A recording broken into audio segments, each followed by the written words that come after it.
Good morning, hitting boot camp. Hope all is well. Hope everybody's having a good Sunday morning so far. I am here in Norfolk, Virginia, and I'm at the USS Wisconsin battleship. As you can see, it's parked behind me. We're in beautiful downtown Norfolk. Always something going on down here. Beautiful area. There's Nauticus, and then we get to the. As you see, on Sunday mornings there's not much traffic. We're on our way to do a few lessons, so I thought I'd just pull over at this very scenic spot and send a message to our hitting boot camp family.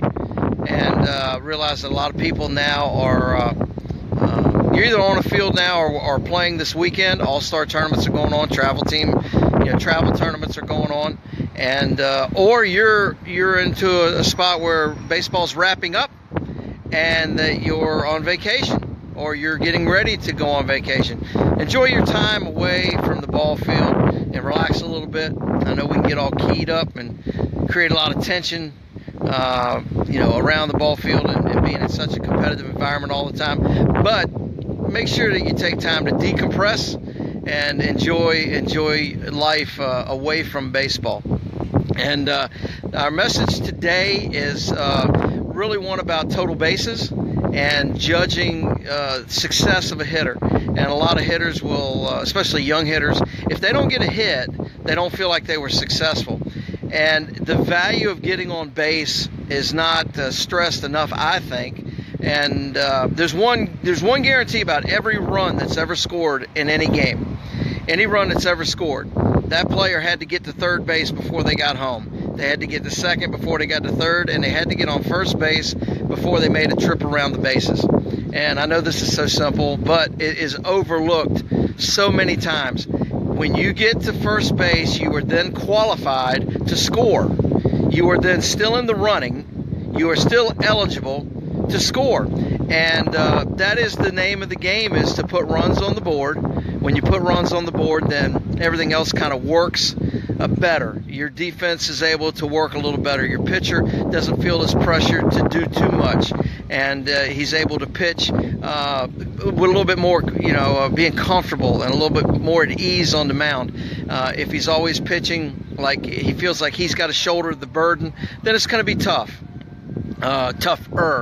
than it would be if everybody likes to pitch with a little bit of a lead, or knowing that my guys are going to score me some runs. And the defense, you'll play a little easier in the field, knowing that if you make a mistake, hey, we're going to be able to get it back up at the plate. So make sure that total bases are stressed, and that the success that you that don't judge every at bat by whether you got a hit or not. It's getting on base is so important, and typically that's by mainly two ways. You can get a hit, or you can get walked, or you can get hit by the pitch. And we can't control getting hit by the pitch. That'll happen occasionally.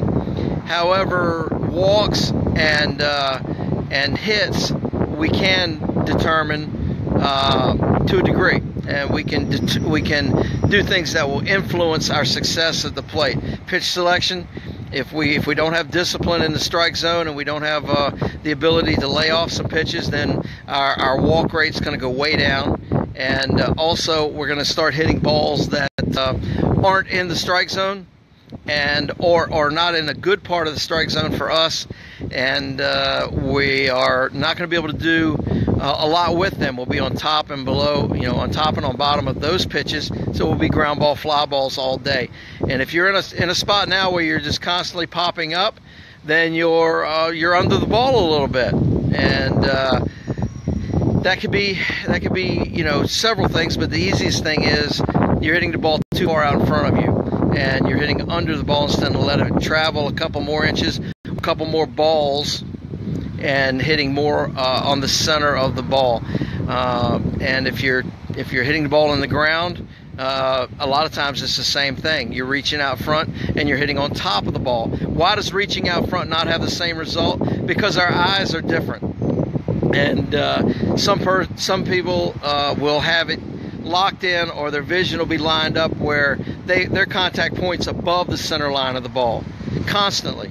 Some players, it's a ball above it, so they're missing it constantly above the ball. Some, it's a ball below the ball, and they're constantly under the ball.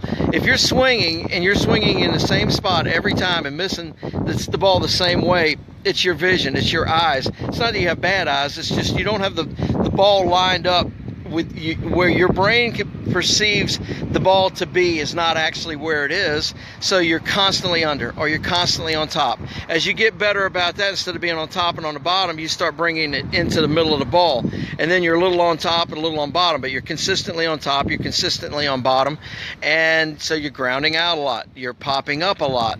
And if you're popping up and grounding out, then you are making an adjustment. You just got to pull down into the center of the ball, and it's very precise what we've got to do. I mean, there's not a lot of wiggle room.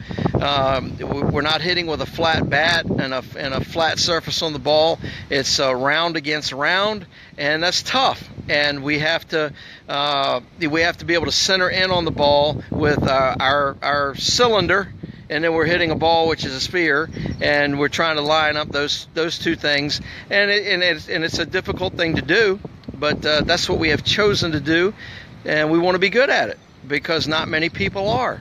And it's never been an easier time, and I say this all the time, it's never been an easier time to get noticed for being a good hitter, because there's not a lot of really good hitters out there in general, and in every level, in youth, in high school, in college, and in pro ball.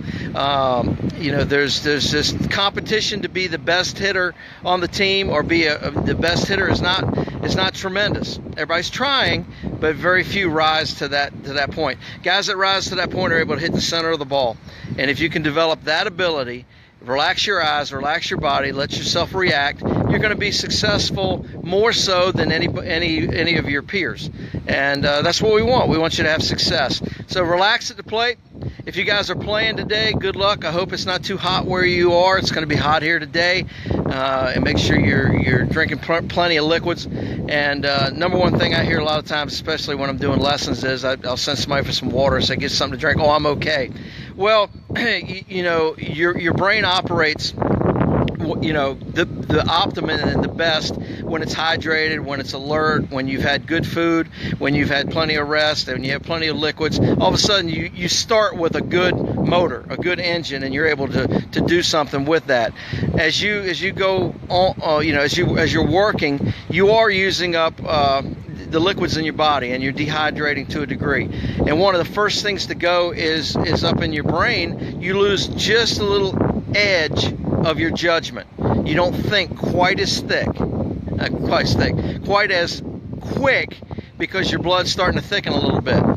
And as your blood thickens a little bit, then you know you start to mentally slow down. Well, when we come off that, when we come just a little bit off of being really sharp playing baseball, it's a noticeable difference. So it's very important to drink plenty of water to stay hydrated so that your brain stays alert. Your muscles are using up so much of the liquid during this exertion that you know, a lot of times our brain is something that suffers. We don't really feel like it. We just get dull and a little bit off, you know, off our top game. So make sure you're drinking plenty of water as we go through as you go through playing. If you guys are on vacation, have a great time. Enjoy yourselves. August is a month where we kind of wrap things up, and a lot of people take time off before school, and we will be getting back into you'll be getting back into everything when you get back home, so we look forward to that. Also, check out our Hitting Bootcamp All Access page. We've just launched that. For $1,